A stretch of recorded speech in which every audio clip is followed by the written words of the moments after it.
Titanic ship अपने समय का दुनिया का सबसे बड़ा जहाज था। दोस्तों, टाइटैनिक जहाज उस समय इतना बड़ा था कि उस समय की बिल्डिंग्स के हिसाब से उन बिल्डिंगों से भी काफी ज्यादा ऊंचा था। और टाइटैनिक शिप में 3 बड़े फुटबॉल के मैदान आसानी से समा सकते थे।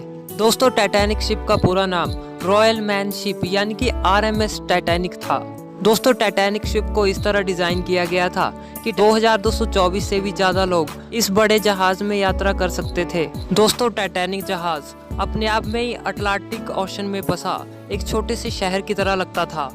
दोस्तों, टाइटैनिक जहाज की सबसे खास बात तो ये थी कि ये दुनिया का सबसे तेज चलने वाला जहाज था और टाइटैनिक में जो सीटी लगी हुई थी उसे 15 किलोमीटर दूर तक सुना जा सकता था। दोस्तों, टाइटैनिक को बनाने का जिम्मा व्हाइट स्टार लाइन कंपनी ने लिया था, जो कि एक ब्रिटिश शिपिंग कंपनी थी।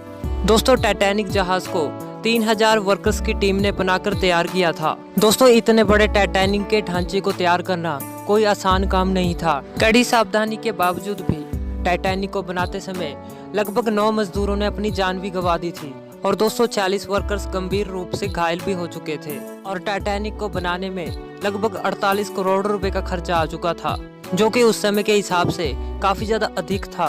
दोस्तों, टाइटैनिक की लंबाई 882 फीट थी और 92 फीट ये चौड़ा था और टाइटैनिक की ऊंचाई 175 फीट थी और 46,312 टन वजनी ये विशाल जहाज था। दोस्तों, टाइटैनिक में कुल 10 मंजिला डिब्बे थे, जिसमें से 8 डिब्बे पैसेंजर्स के लिए मौजूद थे। दोस्तों, टाइटैनिक में कुल 4 चिमनियां लगाई गई थी, जिसमें काम सिर्फ 3 ही करती थी और चौथी चिमनी टाइटैनिक की सजावट और जहाज की वेंटिलेशन के लिए लगाई गई थी। दोस्तों, टाइटैनिक को बनाने वाली कंपनी व्हाइट स्टार लाइन का कहना था कि ये कभी न डूबने वाला जहाज है, लेकिन ये किसे मालूम था कि टाइटैनिक जैसा विशाल जहाज कभी पानी में डूब भी सकता है। टाइटैनिक दुनिया का सबसे बड़ा और मजबूत जहाज, जो कि कभी न डूबने वाला जहाज था, आखिर कैसे पानी में डूब सकता था? आखिर उस रात ऐसा क्या हुआ था जिससे कि टाइटैनिक डूब गया? जानेंगे आज के इस एपिसोड में। दोस्तों, टाइटैनिक को बनाने का काम 31 मार्च 1909 को बेलफास्ट के हरलैंड एंड वोल्फ शिपयार्ड में शुरू हो चुका था। दोस्तों, टाइटैनिक के साथ 2 और जहाजों का भी निर्माण किया जा रहा था, जिसमें से एक RMS ओलंपिक था। दोस्तों, टाइटैनिक और ओलंपिक जहाज दिखने में बिल्कुल एक जैसे ही थे। हालांकि ओलंपिक शिप का निर्माण टाइटैनिक से भी पहले 16 दिसंबर 1908 को शुरू हुआ था। दोस्तों, टाइटैनिक को बनने में कुल 3 साल का समय लग गया था और टाइटैनिक को बनाने में उस समय की सबसे एडवांस टेक्नोलॉजी का भी इस्तेमाल किया गया था। और 1 अप्रैल 1912 को टाइटैनिक शिप को समुद्र में पहले एक्सपेरिमेंट के लिए छोड़ दिया गया। टाइटैनिक ने अपने पहले एक्सपेरिमेंट में बेलफास्ट से आयरिश रिवर तक समुद्र में 150 किलोमीटर के दायरे में सफर किया और उस समय टाइटैनिक में कंपनी के कई बड़े इंस्पेक्टर भी मौजूद थे। और उसके बाद उसी दिन शाम 7 बजे टाइटैनिक बेलफास्ट वापिस लौट आया और एक्सपेरिमेंट के सक्सेस हो जाने के बाद 2 अप्रैल 1912 को टाइटैनिक को यात्रा के लिए ऑफिशियली लॉन्च कर दिया गया। और इसी के साथ ही टाइटैनिक ने इतिहास के पन्नों में अपना नाम दर्ज कर दिया था। दोस्तों, टाइटैनिक शिप अपनी पहली यात्रा से पहले ही काफी ज्यादा पॉपुलर हो चुका था, क्योंकि उस समय में टाइटैनिक का मुकाबला कोई भी जहाज नहीं कर सकता था। दोस्तों, टाइटैनिक में A क्लास, B क्लास और C क्लास के रूम्स मौजूद थे और A क्लास रूम सबसे लग्जरी था। टाइटैनिक में यात्रा करने के लिए फर्स्ट क्लास का टिकट 2.70 लाख रुपए का था, सेकंड क्लास का टिकट 1 लाख रुपए और थर्ड क्लास का टिकट 2000 रुपए का था। इसके अलावा टाइटैनिक में यात्रियों के लिए कई सुविधाओं का भी पूरा ध्यान रखा गया था। दोस्तों, टाइटैनिक के अंदर एक सुंदर सा स्विमिंग पूल भी मौजूद था, जिसमें यात्री आसानी से स्विमिंग कर सकते थे। और डेली योगा करने वालों के लिए टाइटैनिक में एक योगा रूम भी मौजूद था। इसके अलावा एंटरटेनमेंट के लिए स्क्वैश कोर्ट गेम भी मौजूद थी। इसके अलावा नहाने के लिए टाइटैनिक में एक एक्सपेंसिव टर्किश बाथरूम भी मौजूद था, जो कि काफी ज्यादा लग्जरी था। टाइटैनिक में एक एक्सपेंसिव कैफे भी मौजूद था, जिसमें वेज और नॉन वेज में कई प्रकार की खाने की चीजें भी उपलब्ध थी। दोस्तों, फोटोग्राफी करने के लिए टाइटैनिक में एक स्पेशल रूम भी मौजूद था। और इतना ही नहीं, टाइटैनिक में फर्स्ट क्लास और सेकंड क्लास के लिए 2 अलग अलग लाइब्रेरीज भी मौजूद थी। इसके अलावा टाइटैनिक में फर्स्ट क्लास और सेकंड क्लास के यात्रियों के लिए 4 लिफ्टें भी लगाई गई थी। और इतना ही नहीं, थर्ड क्लास के यात्रियों के लिए भी टाइटैनिक में अच्छे खाने की व्यवस्था की गई थी। और इसके अलावा टाइटैनिक में सबसे एडवांस इलेक्ट्रिसिटी सिस्टम भी लगाया गया था। दोस्तों, अब टाइटैनिक अपनी पहली यात्रा के लिए पूरी तरीके से तैयार था। दोस्तों, टाइटैनिक की पहली यात्रा इंग्लैंड के साउथहैम्पटन से अमेरिका के न्यूयॉर्क सिटी तक तय की गई थी और टाइटैनिक के कैप्टन एडवर्ड जॉन स्मिथ थे। दोस्तों, ये 10 अप्रैल 1912 का समय था जब टाइटैनिक 2200 यात्रियों को लेकर साउथहैम्पटन से न्यूयॉर्क के लिए रवाना हो गया। दोस्तों, टाइटैनिक में मौजूद यात्रियों में कई अमीर लोग भी मौजूद थे और उस समय का सबसे अमीर व्यक्ति जैकब एस्टर भी टाइटैनिक में मौजूद था। दोस्तों, टाइटैनिक में मौजूद सभी यात्री काफी ज्यादा खुश थे और एक अच्छी जिंदगी जीने के लिए अमेरिका जा रहे थे। और टाइटैनिक में कुछ यात्री ऐसे भी मौजूद थे जो कि टाइटैनिक के एक ट्रिप के लिए ही जहाज में चढ़े थे, पर उन यात्रियों को ये तक मालूम नहीं था कि टाइटैनिक कभी अमेरिका पहुंच ही नहीं पाएगा। दोस्तों, टाइटैनिक में एक दिन में करीब 825 टन कोयले का इस्तेमाल होता था और वो 100 टन राख हर रोज निकालता था। और टाइटैनिक में हर रोज 14,000 गैलन पीने का पानी का इस्तेमाल होता था। जहाज में 40,000 अंडे रोज खर्च हो जाते थे और 1500 गैलन दूध लग जाता था। जहाज में 20,000 बियर और 1500 वाइन बॉटल ऑन बोर्ड थी। इसके अलावा टाइटैनिक जहाज में 8,000 सिगार भी इस्तेमाल होते थे। दोस्तों, टाइटैनिक साउथहैम्पटन से काफी आगे निकल चुका था। समुद्र में चारों तरफ तेज हवाएं भी चल रही थी, जिसके कारण मौसम में हल्की ठंडी भी थी। इसी समय टाइटैनिक के प्रथम ऑफिसर ने टाइटैनिक की स्पीड को बढ़ाने का आदेश दे दिया ताकि टाइटैनिक टाइम से पहले ही अमेरिका पहुंचकर यात्रियों और मीडिया को हैरान कर दे।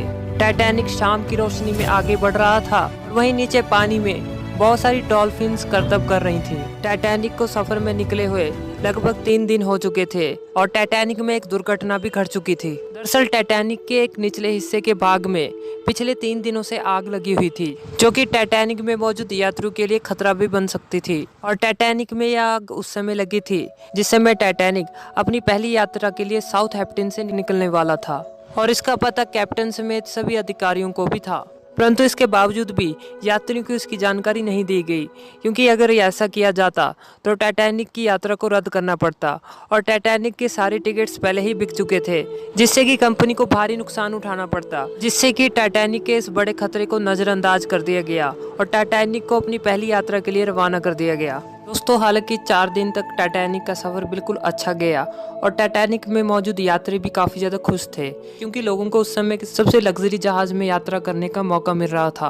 और 5वें दिन टाइटैनिक अटलांटिक महासागर की ओर तेजी से बढ़ रहा था। 14 अप्रैल 1912 को रविवार की रात में समुद्र में काफी शांति थी और आसमान में चांद भी मौजूद नहीं था। चांद न होने पर आसमान में घना अंधेरा होने की वजह से टाइटैनिक के कैप्टन को सामने की तरफ दूर का कुछ भी साफ दिखाई नहीं दे रहा था और जहाज के सामने की ओर देखने के लिए टाइटैनिक में दूरबीन भी मौजूद नहीं थी। हालांकि दूरबीन तो मौजूद थी, लेकिन वो लॉकर में बंद थी और उस लॉकर की चाबी जहाज के पुराने अधिकारी के पास थी, जिसे ऐन मौके पर रिप्लेस कर दिया था, जिससे कि वो अधिकारी लॉकर की चाबी देना भी भूल गया था। हालांकि टाइटैनिक के आइसबर्ग से टकराने से पहले टाइटैनिक के कैप्टन को कुल 6 चेतावनियां भी दी गई थी कि टाइटैनिक के रास्ते में कई बड़े बर्फ के टुकड़े मौजूद हैं, जिससे टाइटैनिक कभी भी टकरा सकता है।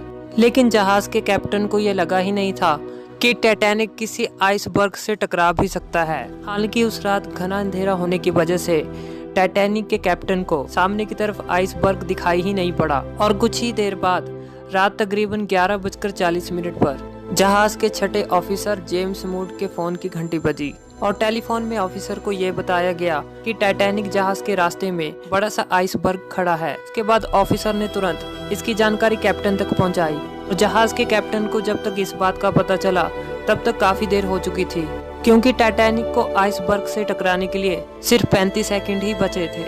जानकारी मिलते ही टाइटैनिक जहाज की पूरी टीम एक्शन में आ गई और उसके बाद क्वार्टर मास्टर रॉबर्ट हिटलेज ने जहाज को बाईं तरफ मोड़ने और इंजन को बंद करने का आदेश दे दिया था और साथ ही जहाज के ऑपरेटर्स को टाइटैनिक को तेजी से पीछे लेने का भी आदेश दिया। लेकिन जहाज के तेज रफ्तार होने की वजह से जहाज को पीछे की तरफ लेना और उसे मोड़ना लगभग नामुमकिन हो चुका था और उस समय जहाज के रडार में भी गड़बड़ी आ चुकी थी। उस रात टाइटैनिक जहाज 39 किलोमीटर प्रति घंटे की रफ्तार से काफी तेजी से आइसबर्ग की ओर बढ़ता जा रहा था और कुछ ही सेकंड्स में टाइटैनिक आइसबर्ग से टकरा गया। टाइटैनिक आइसबर्ग से उस हिस्से से जा टकराया जहां पर टाइटैनिक के निचले भाग में पहले ही आग लगने की वजह से सारा मेटल कमजोर हो चुका था जिसके कारण टाइटैनिक के निचले हिस्से में आइसबर्ग से टकराते ही छेद होना शुरू हो गए, जिससे कि टाइटैनिक के निचले कमरों में धीरे धीरे करके पानी भरना शुरू हो गया।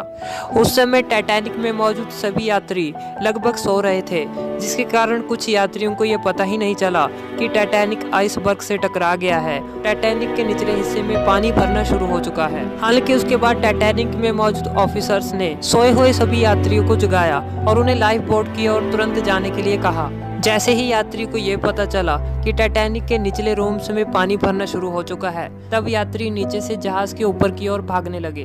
दोस्तों, वैसे तो हर एक जहाज में यात्रियों की सुरक्षा के लिए 40 लाइफ बोट का होना जरूरी होता है, लेकिन हैरानी की बात तो ये थी कि टाइटैनिक जहाज में सिर्फ 20 ही लाइफ बोट मौजूद थी, क्योंकि टाइटैनिक को कभी न डूबने वाला जहाज माना गया था। टाइटैनिक में मौजूद सभी ऑफिसर्स तुरंत यात्रियों को लाइफ बोट से बचाने के लिए जुट चुके थे। दोस्तों, जहाज के प्रोटोकॉल के अनुसार महिला और बच्चों को लाइफ बोट में पहले पहुंचाया जा रहा था, और यही एक कारण था कि उस समय सबसे ज्यादा मरने वालों की संख्या पुरुषों की थी। दोस्तों, वैसे तो हर एक लाइफ बोट में 67 सीटें मौजूद थी, परंतु पहली लाइफ बोट में सिर्फ 24 लोगों को ही बचाया जा सका, क्योंकि बाकी लोगों को ये लगा ही नहीं था कि टाइटैनिक जहाज डूबने वाला है। दोस्तों, उस समय 16 लाइफ बोट्स का इस्तेमाल करने में कुल 80 मिनट का समय लग गया था। दोस्तों, टाइटैनिक जहाज में म्यूजिकल बैंड वाले भी मौजूद थे और वो टाइटैनिक के डूबने तक लगातार म्यूजिक बजाते रहे, ताकि डूबते हुए टाइटैनिक में मौजूद सभी लोगों को हौसला मिल सके। लेकिन दुख की बात तो ये है कि टाइटैनिक में मौजूद किसी भी म्यूजिक बजाने वाले को बचाया नहीं जा सका,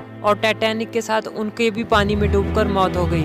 दोस्तों, टाइटैनिक द्वारा कई रॉकेट्स को भी आसमान में छोड़ा जा रहा था, ताकि इस मैसेज को देखकर कोई दूसरा जहाज हेल्प के लिए आ जाए, लेकिन कोई भी दूसरा जहाज हेल्प के लिए वहां पर नहीं पहुंच पाया, और देखते ही देखते टाइटैनिक शिप अटलांटिक ओशन में डूबने लगा।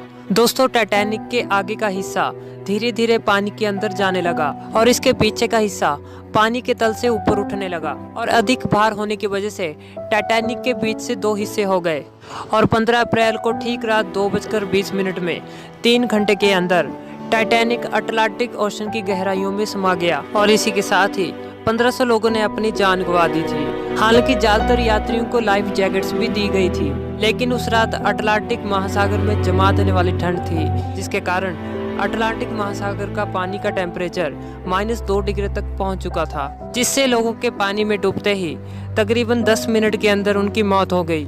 और इस भयानक हादसे में सिर्फ 709 लोगों की ही जान बचाई जा सकी, क्योंकि टाइटैनिक में सिर्फ 20 ही लाइफ बोट्स मौजूद थी, जबकि टाइटैनिक 64 लाइफ बोट्स ले जाने के लिए बना था। हालांकि टाइटैनिक के दुर्घटना के बाद कार्पथिया जहाज सुबह 4 बजे यात्रियों की सहायता के लिए तो पहुंच गया, लेकिन उस समय काफी देर हो चुकी थी, और 18 अप्रैल 1912 को कार्पिया जहाज कुछ जिंदा बचे यात्रियों के साथ न्यूयॉर्क पहुंच गया। यदि उस समय टाइटैनिक में दूरबीन मौजूद होती तो शायद टाइटैनिक आइसबर्ग से ना टकराता और 1500 लोगों को अपनी जान ना गंवानी पड़ती। हालांकि ज्यादा से ज्यादा लोगों की जान बचाई जा सकती थी, जिससे कि लापरवाही के चलते कुछ ऐसी छोटी छोटी गलतियां की गई थी, जिन्होंने अंत में जाकर भयानक दुर्घटना का रूप ले लिया। हालांकि दुर्घटना में जान गंवा बैठे लोगों में से सिर्फ 306 लोगों की ही लाशें मिल पाई।